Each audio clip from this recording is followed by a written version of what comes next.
The following program, The Russ Belville Show, is intended for responsible adults only. We advocate to the repeal of marijuana prohibition for adults. We discuss the science, culture, and controversy about America's marijuana laws. We do not advocate any illegal activity and encourage all listeners to learn their state and federal marijuana laws. Opinions and claims made by guests and advertisers on The Russ Belville Show are their own, and The Russ Belville Show cannot be held legally responsible for their validity or reliability. Viewer discretion is advised. You take a seed, you plant it, you grow it, you dry it, you roll it, you smoke it. You take a seed, you plant it, you grow it, you dry it, you roll it, you smoke it, and it goes down smooth. Hey! Spanning the continent to bring you the truth about cannabis and marijuana law reform. I smoke pot and I like it a lot. From the promise of legalization. And I think that we need to rethink and decriminalize our marijuana laws. To the agony of prohibition.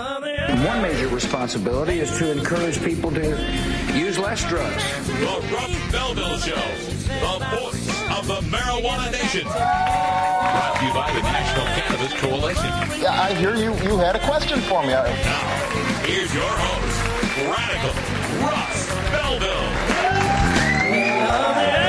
All right, good day, tokers and tokettes, and welcome. It is Tuesday, July 31st, 2012. And it's got to be Cousin Kenny's birthday. Happy birthday, Cousin Kenny. Cousin Kenny is my twin, who is 6 months older than me and 5 times cooler. And so happy birthday, Cousin Kenny, wherever you may 12 be. shades darker. Well, that too, but I guess that's true. And way better hair. And way better hair. That's true. Aw, and more of it. Damn good on the drums. Damn gone it. All right. Happy birthday to Cousin Kenny.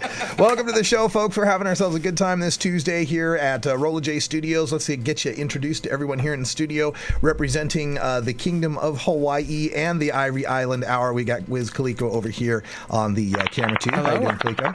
Aloha, everybody. I'm glad to be here. All right. And you just got us a great booking for a week from today, right? Yeah, we're stoked about Doug Fine, the author of Too High to Fail. He was just recently on Conan, so we are stoked to have him on the show, and that's next Tuesday. So looking forward to that. Doug Fine, Too High to Fail. All right, and we'll be getting a copy of that book too, and we'll give you our thoughts on it. Also over there in the engineer chair, we got Ganja John hanging out. How's everyone doing today?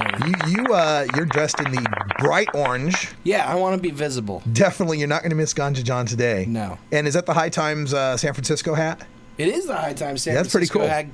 Good call, Russ. And duck colored at that. Duck colored that. That was the reason why I bought it. Excuse me. Not so bad. Those are Oakland A's colors. They are Oakland A's colors, but they are on a Giants hat, which is weird. Yeah, I don't like Very odd. Over here in the guest chair, we got Brian the Red hanging out. How you doing, Brian? I'm doing okay, Russ. Good to see you here. Brian is our computer parts recycling efficiency expert today. So, That one's going home. thanks for taking that, Brian. And then hanging out in our virtual studio in Grastoria, we've got our news director, Cannabis Carrie Gallagher. Hi, Carrie. Hi, guys. What a great summer day today. It is a great day, and we're continuing Legalization Week this week. We'll tell you all about our guests. We got 2 guests today, but before we do, Carrie's got the latest news headlines in our Cannabis Chronicles. So what's up today? We have a lot of news today. More U.S. attorney letters, more closures, this time in Washington State. And we have a story of a Texas businessman left devastated by the DEA. Oh, and Russ, it's getting close. August starts tomorrow, so football season can't be too far behind. And I have an update on one of the players that we're keeping tabs on. Which Detroit Lion is it this time? But first up, medical marijuana rights advocates have a date with destiny. We know that date now is October 16th, 2012. Very exciting news, all coming up on today's Cannabis Chronicles. All right, looking forward to it. Also today at 20 after, we get our daily Toker Tunes. Today is Electric Tuesday, and oh my God, we are going to get so happy and mellow for Electric Tuesday today because PBS Digital Studios has another remix out. We played you the one from Mr. Rogers. We got a new one, good. Bob Ross and his Happy Little Clouds. Thank you, Russ, for picking out this song. You betcha. Yes. So we are getting it all mellow and cool here at the 20 after. Then at half past, we've got we're continuing continuing legalization week. Speaking of Washington State, we've got Allison Holcomb from the New Approach Washington campaign, the I-502 initiative to legalize marijuana in the Evergreen State. And then at 45 past, we're going out to Missouri with John Payne from Show Me Cannabis Regulation. They are trying a city initiative in Springfield, Missouri that's just a few hundred signatures away from making the ballot. We're going to give them all the attention and help we can. So stick around. Plenty of legalization, plenty of news happening, and some happy little clouds. The Russ Belville Show. We'll be right back.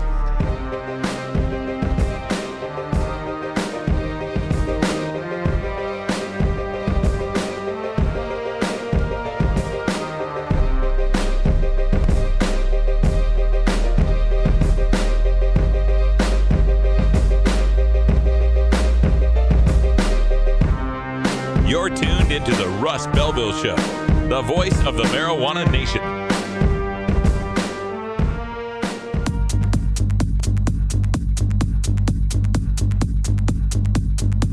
Support the Russ Belville Show. Text the word Russ to 420-420 and connect with the National Cannabis Coalition. You can also send $10 to the Russ Belville Show right from your smartphone. That's Russ to 420-420. You're listening to Radical Russ on the Russ Belville Show.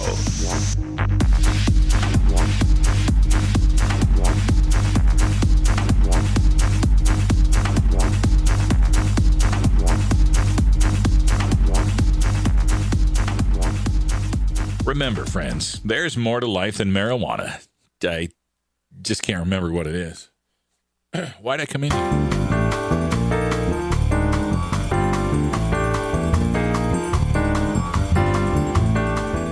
Medical marijuana, industrial hemp, ganja sacrament, consumer cannabis. The topic of marijuana is heating up the news, and the Russ Belville Show catches you up with today's latest headlines. Now, here's our senior news editor, Cannabis Carey, with the Daily Cannabis Chronicle. Medical marijuana advocates will finally get their day in federal court. The United States Court of Appeals for the D.C. Circuit have agreed to hear the oral arguments in the lawsuit Americans for Safe Access versus Drug Enforcement Administration. Americans for Safe Access have been fighting for medical marijuana patients' rights since the group formed in 2002 to help the public learn the therapeutic value of marijuana and to change public policy surrounding it. The lawsuit challenges the federal government's Schedule I classification of marijuana, defining it as something with no medicinal value and dangerous. This historical court case will allow the plaintiffs to have the courts review scientific evidence regarding the therapeutic values of cannabis. Those oral arguments will begin on Tuesday, October 16th at 9:30 a.m. Joe Elford, the chief counsel for the ASA, applauded the decision to hear the case, saying what is at stake is nothing less than our country's scientific integrity and the imminent needs of millions of patients. The case will be heard 10 years after the Coalition to Reschedule Cannabis filed a similar petition in 2002. Many agencies are involved in the process to reclassify controlled substances, but the DEA is the final arbiter on petitions to reclassify them. They hadn't gotten around to dismissing that 2002 case until January of 2011. That gave the ASA a chance to file their lawsuit to force the DEA on the issue. The ASA case has gained even more ground since they filed it over a year ago. Just weeks ago, a group of researchers had a study published in the Open Neurology Journal that found marijuana's Schedule I classification was not tenable and concluded that it was not accurate that cannabis had no medical value or that information on safety was lacking. They found that the classification of marijuana and the political controversy surrounding it were obstacles to medical progress. Not that they needed any more ammunition, the ASA appeals brief charges the federal government has acted arbitrarily and capriciously in its efforts to deny marijuana to millions of patients throughout the U.S. For the last year, the Justice Department has been escalating raids of medical marijuana dispensaries that are clearly within state law. There are dozens of brand new indictments and prosecutions from U.S. attorneys. A positive outcome in this suit would give federal medical marijuana patients a right to a medical necessity defense. The lawsuit claims that the DEA has no, quote, license to apply different criteria to marijuana than to other drugs, ignore critical scientific data, misrepresent social science research, or rely upon unsubstantiated assumptions. wins, as the DEA has done in this case. They are urging the appellate court to require the DEA to analyze the scientific data even-handedly and order a hearing and findings based on this scientific record. We, of course, will be listening intently to their defense, and we'll bring that news to you right here.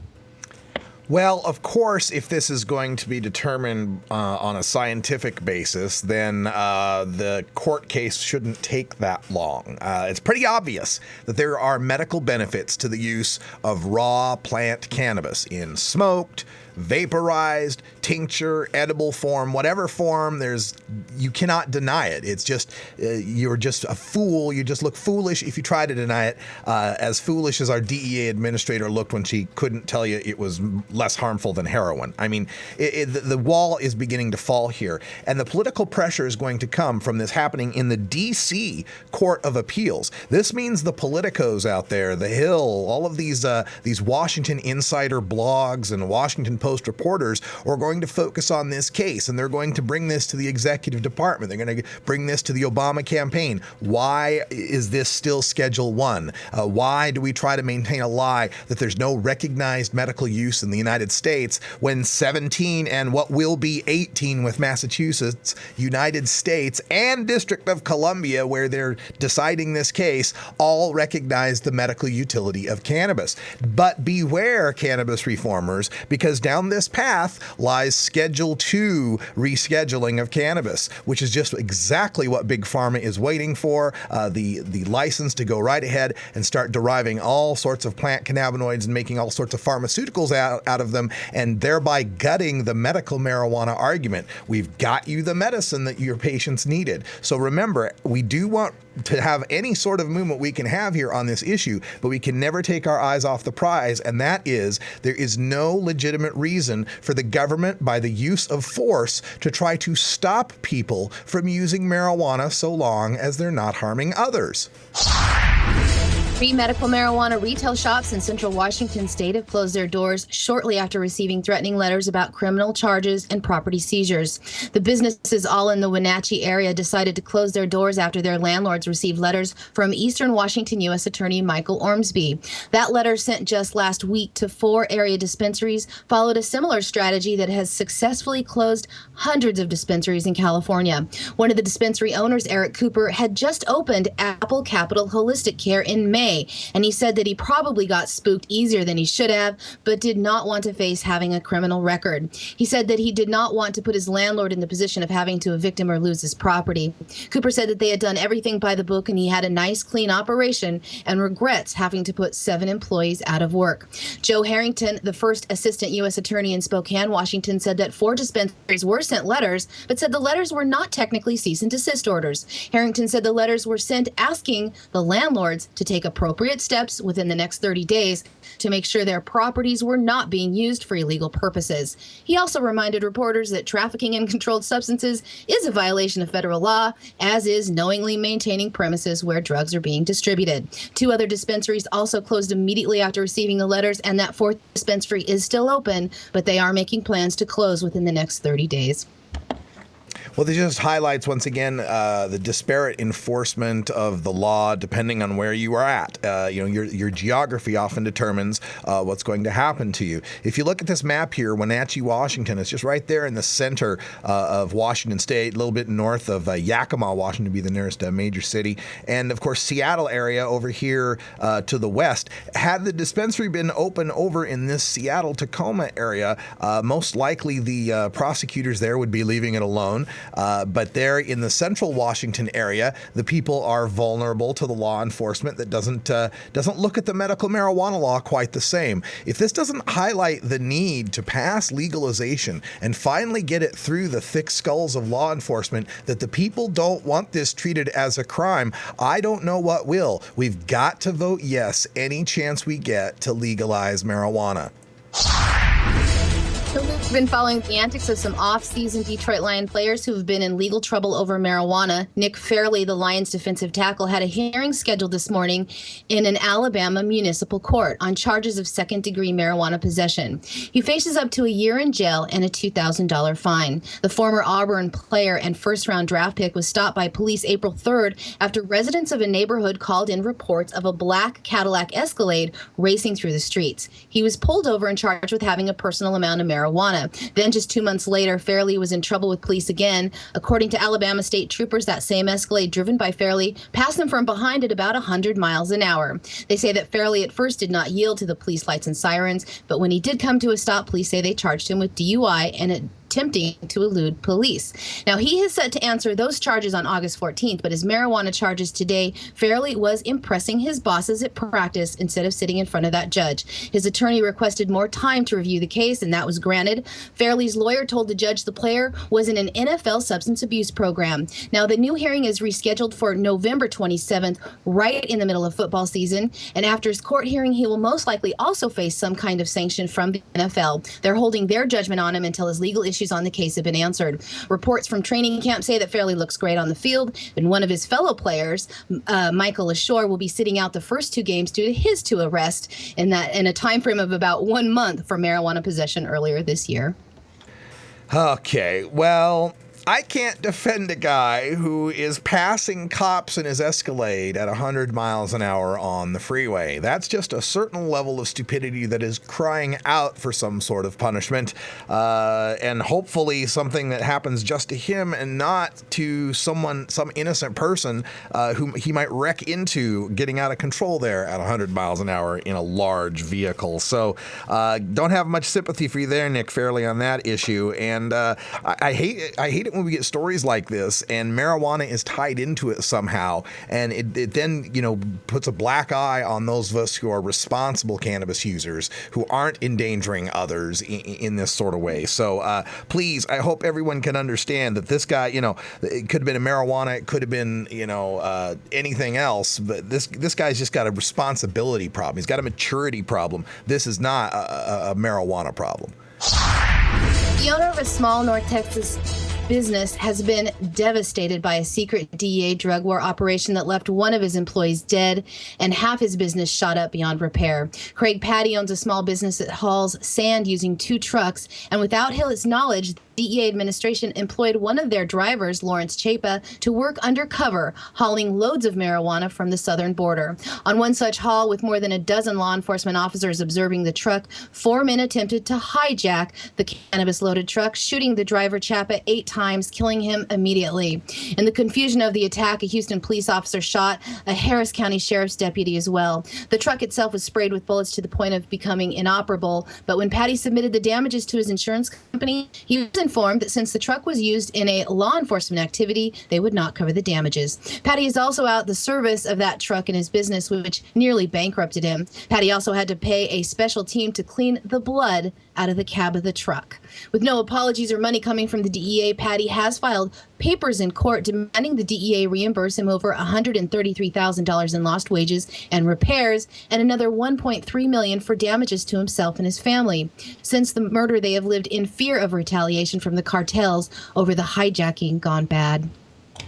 Well, this is an object lesson to anybody out there who hears this story that is, well, I don't use drugs, it doesn't mean anything to me. Why do you care about the war on drugs? There's more important things to worry about. How about this guy who's trying to just, run a small business, an average American running a small trucking company here, trying to, feed his family, and without his knowledge, our federal DEA here finds it so important to try to bust somebody who's smuggling weed that without his knowledge, they go and secretly hire his driver to take his business's property, half of his operating business. Guy had 2 trucks. Take one of his trucks, and instead, and then they lied to him too. They lied to this guy and told him the truck, we're taking it to Houston for repairs, right? Instead, they're taking it and making these surreptitious drug runs, working with traffickers here to try to get them busted. The DEA enlisting an average driver who, the driver can't be making that that much money. DEA comes up and says, hey, we'll pay you this much. All you got to do is show up at this place and drive it to some other place.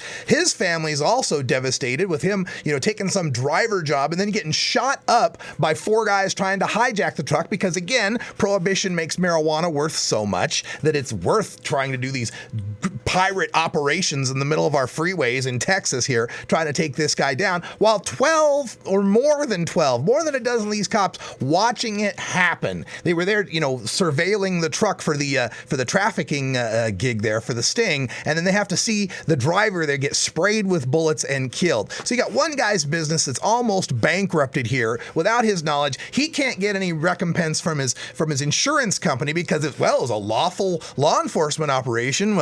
That's the little small print there in the contract. We don't have to reimburse you. DEA is going to drag their feet on it. We got one family who's lost a husband and a father, another husband and father who's almost lost his business. Is this worth it? God. It's 420 back in Idaho where Russ and Carrie were born. So we have to go connect with our roots. You know what I mean? Please support these sponsors who support the Russ Belville Show. The drug war destroys families. It destroys small business. It destroys all that's good about America. Gotta end this. We really need a break. Be right back after this. If he said he swam to China, he would sell you South Carolina. Then you know you're talking to that reefer man. The law offices of Omar Figueroa would like to remind you to stand up for your rights. Please do not give up your precious liberties. There's nothing wrong with standing up for our constitutional rights, and in fact, it's the only way to honor the Constitution that recognizes our natural rights. Treat law enforcement with respect and respect the Constitution by standing up for your rights. If you are detained or arrested, stand up for your rights by repeating, I respectfully invoke all my legal and constitutional rights. I do not consent to any search and seizure. I want to remain silent, and I want to speak to my attorney, Omar Figueroa. Omar Figueroa has more than a decade of experience in federal and California courts and graduated from Yale University, Stanford Law School, and Trial Lawyers College. Please contact the law offices of Omar Figueroa at 415-489-0420 or 707-829-0215 or on the web at www.omarfigueroa.com. The Russ Belville Show reminds you to never smoke and drive impaired. Hang out for a while and share.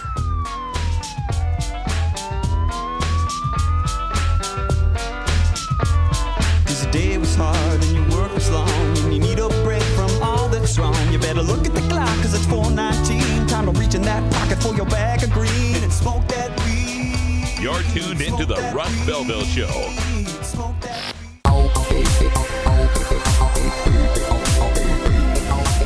Everyone knows music and marijuana go together, so let's wind up our 20 after break with the Russ Belville Show's Daily Toker Tunes, the best in pod-safe 420 music from around the web. Today is Electric Tuesday, featuring the latest in electronic dance music and other cutting-edge genres. You can get downloads and more information about all our Daily Toker Tunes by visiting music.radicalruss.com. Now, sit back and enjoy your Daily Toker Tune. Welcome back, everybody. We get our blood pressure up here sometimes, reporting day after day on the tragedy and injustice that is the American war on certain American citizens using non-pharmaceutical, non-alcoholic, tobacco-free drugs. And you got to do something to relax. And, marijuana is helpful in that respect. But you also have to, relax your mind a little bit. You have to let that stress go. And if there was anybody today who could rescue us from the depths of despair, it's this next man to my side here, Mr. Bob Ross, who sadly is no longer with us, but he was on PBS for years and years and years, painted thousands and thousands of paintings, and he's of course known for saying happy little trees and happy little clouds. You grew up watching this guy? Did you see him, Kaliko? Oh, of course. Yeah. How can you not? Everybody knows Bob Ross, right? But something that stuck with me about Bob Ross was his inability to yell at people. He told himself he was never going to yell at someone again after he was a drill sergeant, which is awesome. And that's something people probably would not expect of Bob Ross. Yeah, that he was a drill sergeant. Yeah, yes. Amazing. So he went to this life of painting. He inspired a lot of people to take up art. And I was always just floored at how easy he made it look, right? Because I've tried painting. It's not that easy. It just... He's definitely one of the guys who've inspired my brother to be kind of the artistic type of person that he is. I remember he's had several of his DVD collections, so I've spent many a day watching Bob Ross and burning a little bit of my own happy trees. Yeah. Well, we've got, we've been playing a lot of the Symphony of Science songs where they take the various scientists and they auto-tune them to give you some sort of lesson on dinosaurs or star stuff or whatever, evolution, whatever it might be. Most recently, PBS Digital took a lot of old Mr. Rogers clips and put them together in this nice little auto-tuned package. Now, PBS Digital has come out with this one, from Bob Ross. This is entitled Happy Little Clouds from PBS Digital Studios. Bob Ross remixed. Hope you enjoy it. Hello, I'm Bob Ross, and I'd like to welcome you. First of all, let me take just a moment to thank you for allowing me back into your homes. If this is your first time with us, let me extend a personal invitation for you to drag out your oil paints and paint along with us each week. Let's go over to the canvas here and let's get started. I believe, every day's a good day when you paint. I believe, it'll bring a lot of good thoughts to your heart. I believe, every day's a good day when you paint. I believe, it'll bring a lot of good thoughts to your heart. Let's build a happy little cloud. Let's build some happy little trees. There are no limits here. You start out by believing here. You can almost paint with anything. All you have to do is practice. There are no limits here. You start out by believing here. This is your world. You're the creator. Find freedom on this canvas. Believe that you can do it. Because you can do it. Give it a little touch. Give it a little push. Make love to the canvas. Give it a little touch. Give it a little push. Caress it. Very gentle. Grab it. Lift it. Fluff it. You can go on and on and on. Back and forth. Layer after layer. Let's build a happy little cloud. Let's build some happy little trees. There are no limits here. You start out by believing here. This is your world. You're the creator. Find freedom on this canvas. Believe that you can do it. Because you can do it. Relax. Let it flow. Think like water. Relax. Let it flow. You can go on and on and on. We don't make mistakes. We just have happy accidents. You can do anything that you want to do. Total power. Sing along, have a good time.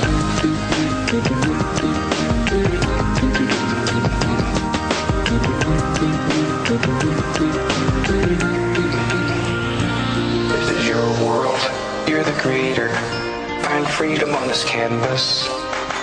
Believe that you can do it. Because you can do it. I believe every day's a good day when you paint. I believe it'll bring a lot of good thoughts to your heart. I believe every day's a good day when you paint. I believe it'll bring a lot of good thoughts to your heart.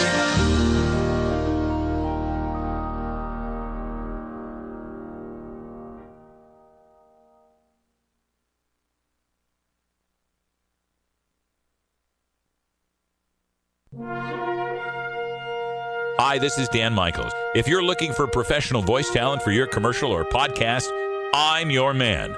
Visit danmichaelsaudio.com for more information. I like it like that. Well, I don't know what you came to do, but what we came to keep the funk alive. That's right, baby. We're keeping the funk alive right here at Big Daddy Fink's Funky Roller Ring. National Cannabis Radio's home of soul, funk, and disco. So join me, Big Daddy, every Thursday night, 11 Eastern, 8 Pacific, at the Funky Roller Ring, where every night is Saturday night. The Russ Belville Show. I'm not very good at singing songs, but here's a try. According to lifelong pot smoker and rocket scientist Carl Sagan, making apple pies from scratch is extremely difficult. If you wish to make an apple pie from scratch, you must first invent the universe. Radical Russ and the Rolla J Studios crew will be right back after these messages. A morning filled with 400 billion suns. The rising of the Milky Way. The cosmos is full beyond measure. 17 states and the District of Columbia have legalized the use of marijuana for medicinal purposes. Over 70% of the American public supports the use of marijuana for medicinal purposes. What does Governor Mitt Romney think of medical marijuana? So medical marijuana is legal in Colorado. One of our viewers, Bill Ferguson, asked, should marijuana be legalized for medical use? Aren't there issues of significance that you'd like to talk about? The medicinal use of marijuana is a significant issue to the millions suffering from cancer, AIDS, and other chronic pain, nausea, spasticity, and seizure disorders. I think marijuana should not be legal in this country. I believe it's a gateway drug to other drug violations. The use of illegal drugs in this country is leading to terrible consequences in places like Mexico and actually in our own country. Okay. I oppose legalization of marijuana.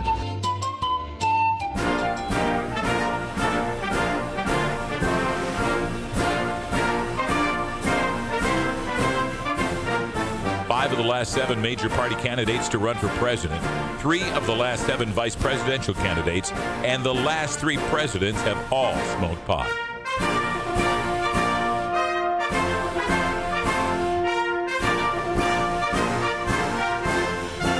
Marijuana, the gateway drug to the White House.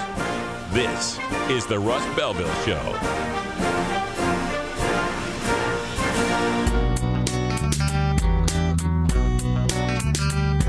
Look, when I was a kid, I inhaled frequently. That was the point. Remember, Mr. President, you once were just one bust away from being Barry the drug criminal. Life ain't a box of chocolates gone. That's why people smoke weed and take bumps and drink way too damn much and get drunk and do it all over again. First of the We're locking up people that take a couple of puffs of marijuana and the next thing you know, they got 10 years. They've got mandatory sentences, and these judges just say, they throw up their hands and say, there's nothing we can do. It's mandatory sentences.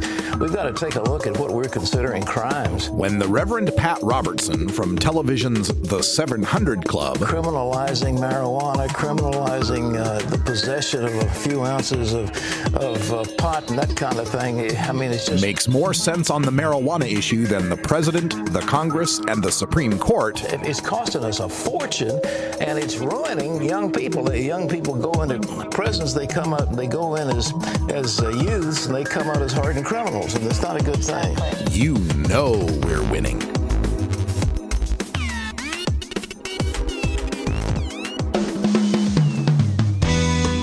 I have to say that there was one question that was voted on that ranked fairly high, and that was whether legalizing marijuana would improve the economy and job creation.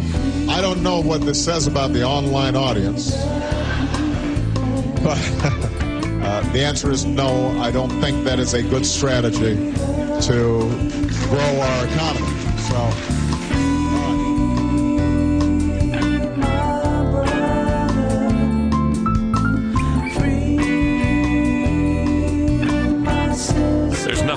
About nearly 1 million lives wrecked by a marijuana arrest every year, Mr. President. Politely tell President Obama what you think about legalization by calling the White House at 202-456-1111.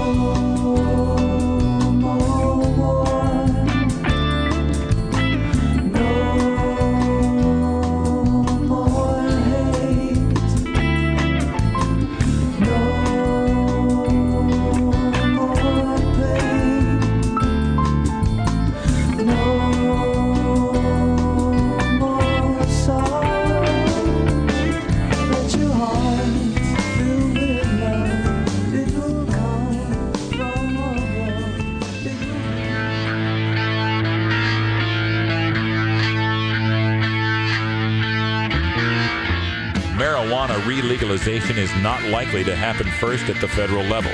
It's going to happen state by state. We turn now to our 50-state legislatures and assemblies for the Russ Belville Show's Legalization Legislation Update. All right, welcome back, everybody. Sorry for the delay. Having some trouble getting the phone lines working, but we got it now, and we are joined by Allison Holcomb from New Approach Washington, the campaign to legalize marijuana in Washington State. How you doing, Allison?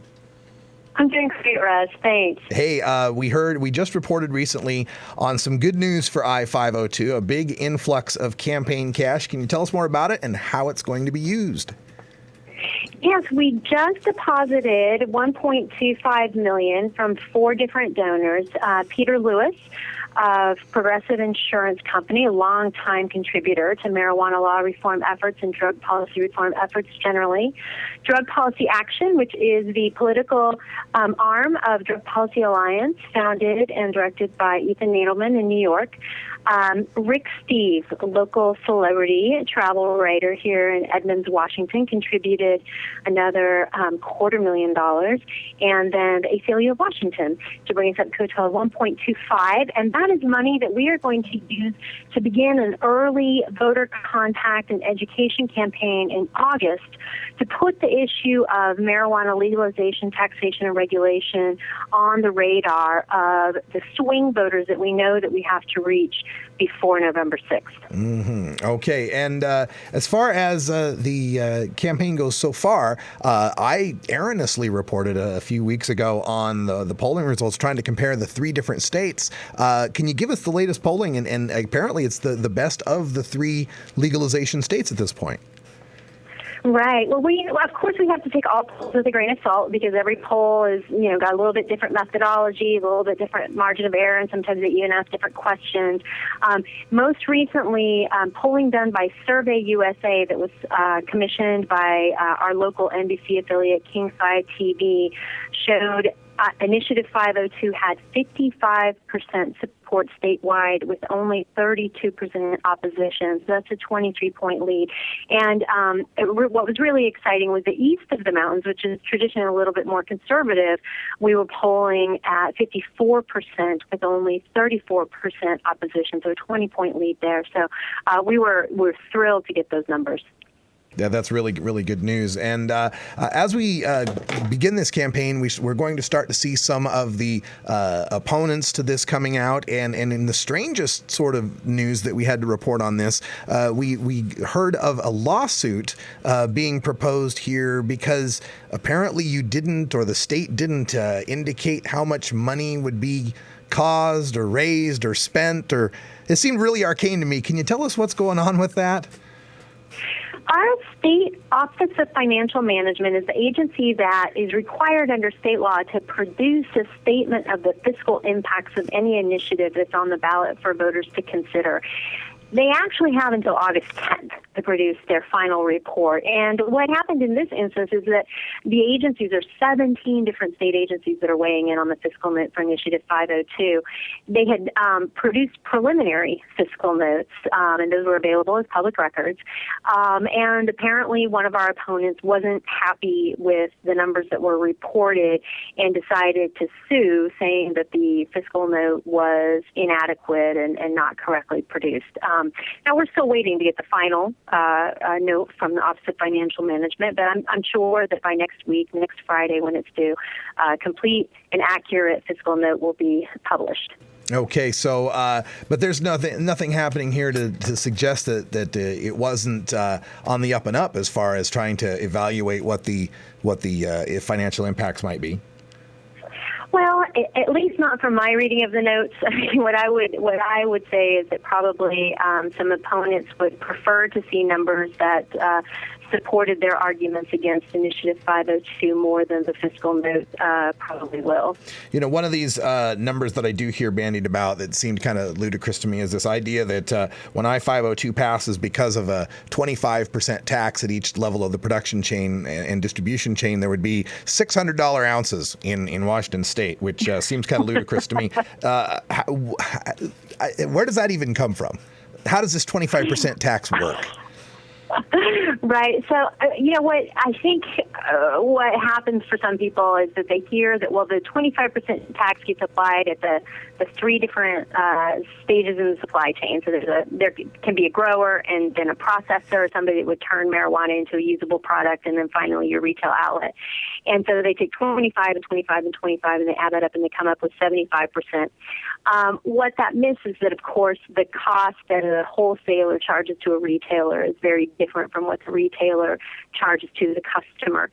The way that the 25% tax would work, assuming that you actually have three stages in the supply chain, and there's nothing prohibiting a grower from also getting a processor license and collapsing that to two stages of the supply chain.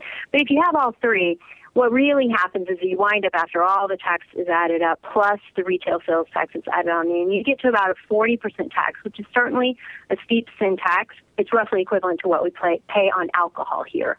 And as you know, the prices on marijuana right now reflect a very hefty prohibition inflation.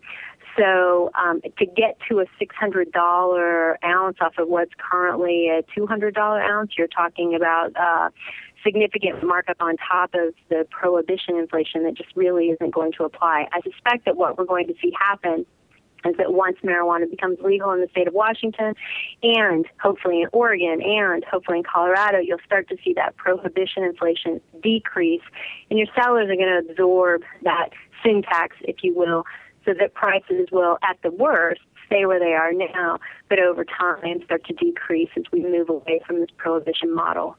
We're speaking with Allison Holcomb, campaign director with New Approach Washington, the I-502 legalization initiative in the state of Washington that would legalize personal possession of an ounce and set up a series of, is not state-run, but state-licensed stores and producers. Is that correct?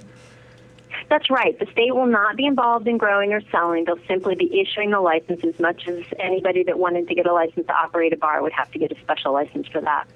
So, it seems to me that when this passes, the federal government's not going to be very happy, and they're going to employ all sorts of tactics and court trials and threats to try to stop this from happening. If they decide to go after the state, that's one thing, but what about these people that are licensed?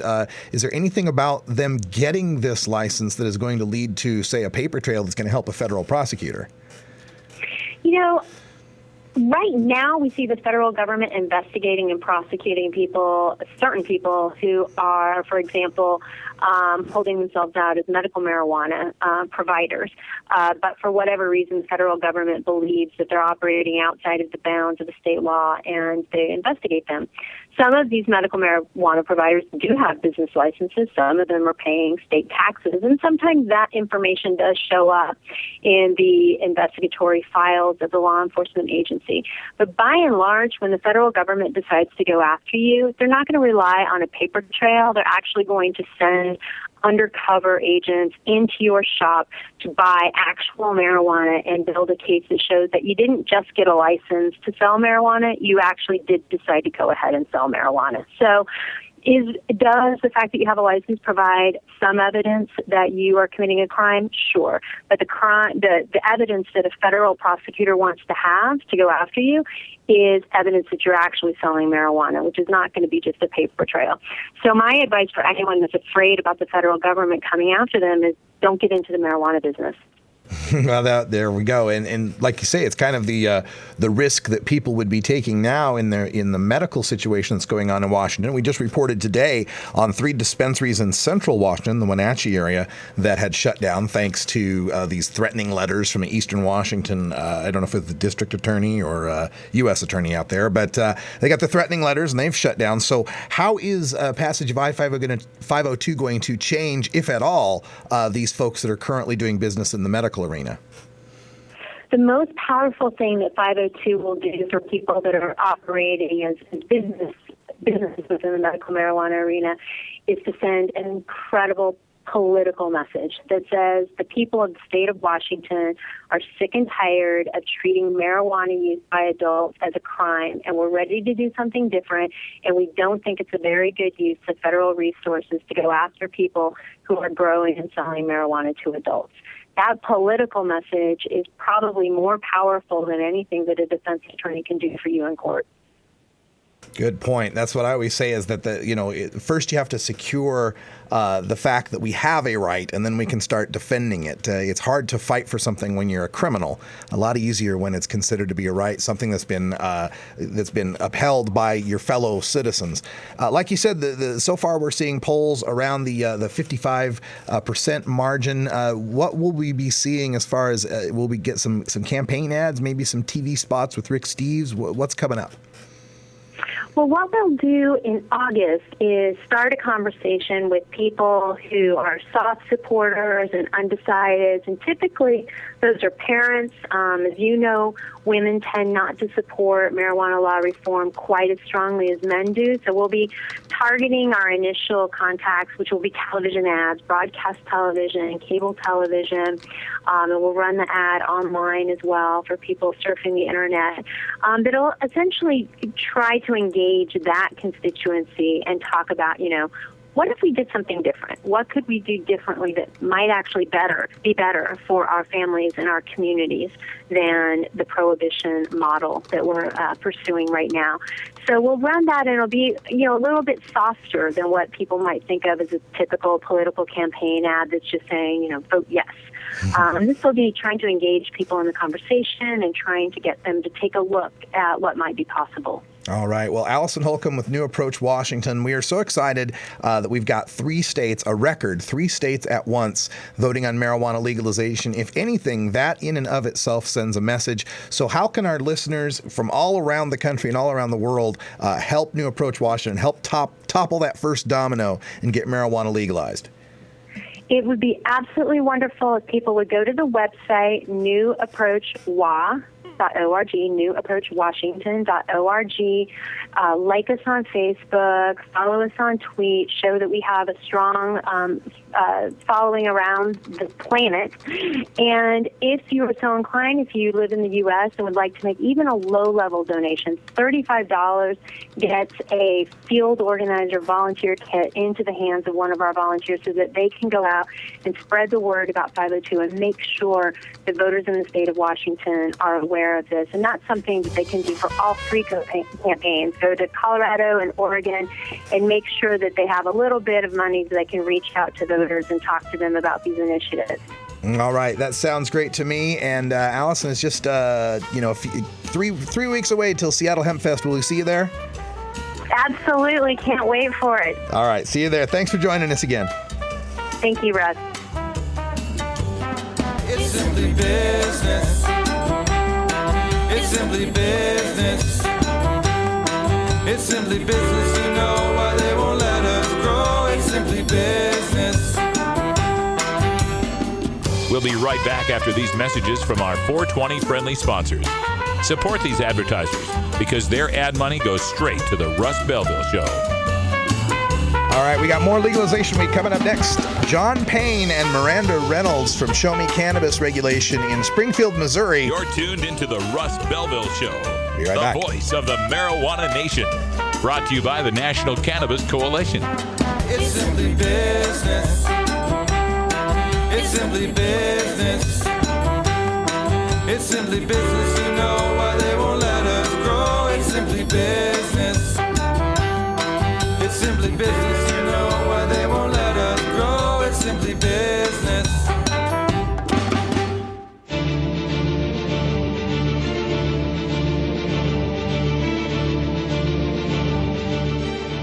There was one question that was voted on that ranked fairly high, and that was whether legalizing marijuana would improve the economy and job creation.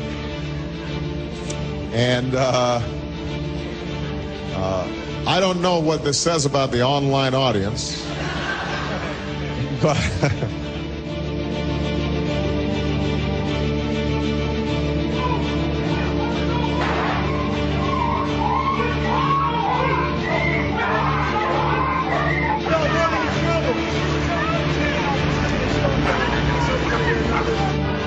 DEA is running over a guy in a walker.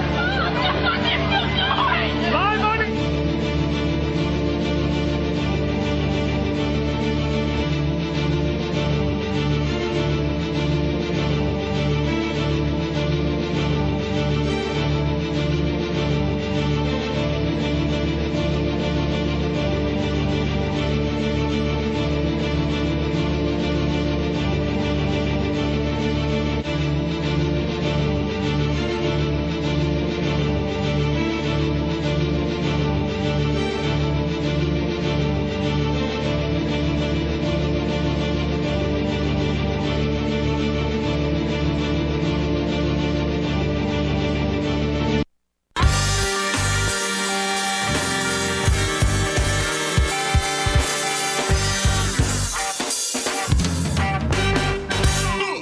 activism begins with ACT. The Russ Belville Show features the stories of hardworking grassroots activists working for an end to prohibition in today's activist agenda. All right, legalization is breaking out all over the country, and we are going now to the state of Missouri, where Show Me Cannabis Regulation has been fighting to make changes in their marijuana laws. We got John Payne on the line. John, can you hear me? Yeah, I can hear you. All right, and Miranda Reynolds, are you there as well? No Miranda? Okay. John, thanks for joining us here on the show. Hey, no problem. Thanks for having me, Russ. All right, and so Show Me Cannabis Regulation, we had reported on Springfield trying to get a marijuana measure on the ballot, needing 600 or so signatures. Can you give us an update on that? Yeah, so I'm actually down in Springfield now. I've come down to help out for the final push. And I was in the city clerk's office for a large chunk of the afternoon crunching the numbers. So we have we still need 684 valid signatures, but they have, there's 1,099 signatures that we have turned in that they have not yet processed. So, whatever we get out of that goes to that 684. And then we have about another 600 already gathered that we have not yet turned in. So, we're fairly confident that we're going to make it. We just need to, we're going to keep collecting those just so we have, if our validity rate slips some, we're still going to be able to make it. So we just need every last signature right now. Now, that's good news. So if people want to get involved and help out with this last bit of signature drive, where do they go for information? So if they have not yet signed and they're a registered voter in the city of Springfield, they can go sign tomorrow night. There'll be a meeting at the Library Center on South Campbell here in Springfield, where they'll be notarizing the hopefully final petitions, and so they can sign there and get those final signatures in. Now, as far as this initiative goes, it's just the city of Springfield, and what exactly would the initiative do? What is it stating? So this initiative is sort of modeled after something that the city of Columbia in Missouri did about 8 years ago. It is a decriminalization measure, so it's not full-on legalization because you can't really do that at the local level. But it is something that would allow the police to only ticket and ideally impose a suspended imposition of sentence on people that are caught with 35 grams or less of marijuana. And so that, as opposed to, there's about 200 arrests every year in Springfield for small amounts of marijuana. So instead of taking those people to jail, they would at worst get a fine and probably just a suspended imposition of sentence. Okay, so if you say this is modeled on a similar measure in Columbia, do we have any figures on how passage in Columbia made any changes in these arrest statistics or imprisonment statistics? Yeah, I mean, I don't have the exact figures off the top of my head, but it's dramatic. There's very few arrests in Columbia now, and certainly none under municipal law for simple possession of cannabis. There are still obviously arrests for possession of larger amounts or distribution, but it's pretty much been all the small amounts of marijuana. If they even do anything about it, it's just a suspended imposition of sentence. That has dramatically increased since they passed that law. Okay, so how are the officials, the law enforcement in the Springfield area reacting to this? Oftentimes they'll say, "Well, this doesn't really make any difference. We don't arrest anybody for pot anyway." What are they saying about this? I mean, there was a little bit of that line taken, but then there was also one of the law enforcement officers that opposed it used what I call the Mr. Mackey argument, which is the character from South Park who just said, whenever he taught the kids about drugs, said, "Drugs are bad, okay?" And his first line in an interview when asked about this was, "Marijuana is bad." And so, it's not taking into consideration anything about, where our police resources should be going, if it's really appropriate to be spending tax dollars to lock up perfectly peaceful people. Just marijuana is bad, so ergo there should be laws against it. Yeah, exactly. The drugs are bad argument. We hear that a lot. The what about the children argument. So let's take a bigger look now, John, statewide in Missouri. Now, do you have the statewide initiative system for the state of Missouri? Is that one of the states that has it? Yes, we do. Okay. So, and we actually, we try to get a legalization and regulation measure, much like what Colorado is doing, Colorado and Washington, on the ballot this year. We did not get enough signatures for that. We got, about almost 70,000, but that wasn't quite enough. So we're now concentrating on some local efforts and looking towards the future, 2014 or 2016, to get that statewide measure passed. How many signatures you need to get on the ballot statewide in a state like Missouri? It is about 140,000 right now, but because of Missouri's weird. Most states it's a flat number for the whole state. Missouri has an apportionment requirement, so you have to get a certain amount in 2/3 of the congressional district. Yeah. And because of the new census, we've lost a district, so there's going to be new figures at the end of this year. Yeah. Okay. So, but the target, you'll know what target you'll need to meet, and for either 2014 or 2016, have something to go. And now, are you? Did I miss it? Did you say that this was a decrim argument for the statewide initiative, or a medical argument? What were you going with for statewide in those years? It was what we were pursuing this year was a full legalization or regulation. Treat it like alcohol. That's what we were going for this year. Do you plan on doing that again for 2014, 2016, or maybe trying something that, maybe a medical thing that might get more traction in Missouri? I think we're pretty committed to the idea that it's, we should go for the full legalization and regulation of cannabis. Excellent. Now, if I don't know if we want to put the sort of resources that it would take to pass a medical bill into that. Now, if at the local level we want to pursue, work on, pushing for medical or decrim things in smaller, cities, or also pursuing, lobbying the legislature to implement better laws. That's one thing, but these initiatives are very costly, so we want to make sure we have the biggest impact that we can if we're going to go for the process of having to get all those signatures. Now, for the Springfield, assuming that that the signatures you've turned in and that are waiting to turn in and that you'll gather in these last few days are going to get you on the ballot, do you have any idea here, any polling, any sort of information to tell us how the vote might go for Springfield? That's really tough to say because local level polling is hard to do. It's hard to be scientific when you have such a small pool to draw from. But when this passed in 2004 in Columbia, it passed by about a 60-40 margin. And now Columbia is, definitely a more liberal city than Springfield. But Springfield is also home to the second largest university in the state of Missouri, which is Missouri State. And if you look at how the cities vote, not in partisan elections, but on ballot initiatives, they actually vote in very similar ways. So, I think that we can actually somewhat extrapolate from what happened in Columbia, and I don't think it would be maybe quite that sort of margin, the 20-point margin like they saw in Columbia, but I think it's definitely passable here in Springfield.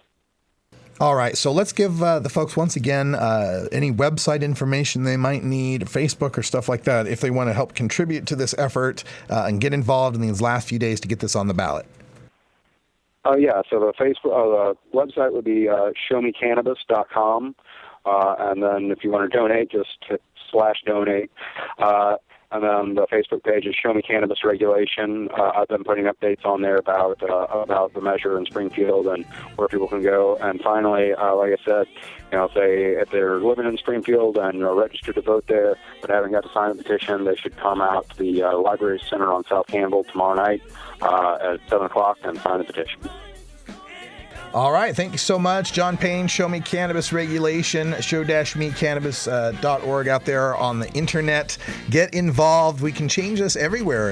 Everybody just needs to get involved with this. And there's more support amongst your neighbors and your friends out there than you think there is. We've just been taught to be scared of expressing ourselves on this issue. Hey, John, thanks so much for joining us here. We'll have you back on again. Give us an update, and we'll see how things are going next week, okay? All right, thank you, Russ. Just one last thing. It's showmecannabis.com, not .org. .com. Thank you. Show-mecannabis.com. All right. Thanks so much, everybody. Stick around. Hour 2 is next.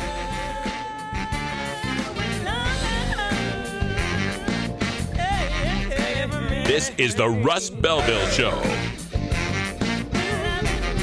The Russ Belville Show is blogging and podcasting daily at radicalruss.com. We're taking your calls next at 971-533-7111 for Ganja John, Wiz Kaliko, Brian the Red, and Cannabis Carry. I'm Radical Russ. Thanks for joining us. And until next time, take care of each other, tokers. You take a seed, you plant it, you grow it, you dry it, you roll it, you smoke it, and it goes down smooth.